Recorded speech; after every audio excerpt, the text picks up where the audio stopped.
Motorsiklo sa alternatibong transportasyon ng mga Pinoy. Para less hassle ang biyahe at mas maging smooth ang ride, pwede pang madagdagan ang inyong kaalaman sa paggamit nito sa daan. Yan ang kwentong kalye ni JM Encinas. JM!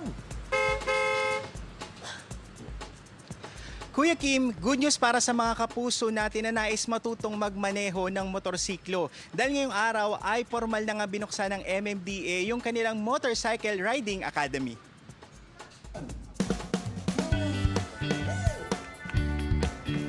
Isang libreng training program para sa motorcycle riders.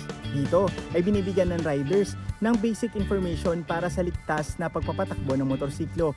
Kasama rin sa training ang emergency response, road courtesy, disiplina at pagsunod sa batas trapiko. Siguro po yung ating mga kababayan, lalo na yung tinatawag nila mga kamote, motorcycle riders, ay hindi naman po talaga walang disiplina, kundi kulang lamang sa kaalaman at edukasyon sa tamang paggamit ng daan, sa traffic rules and regulation, at ganoon din po yung proper driving skills. Nasa 100 riders per batch ang kaya nilang i-accommodate na tatagal ng 2 araw. Halos 100 motorsiklo ang magagamit ng mga trainee na mula sa donasyon ng ilang private groups. Libre ang training pero kailangan magdala ng sariling helmet at safety gear ang mga pupunta rito.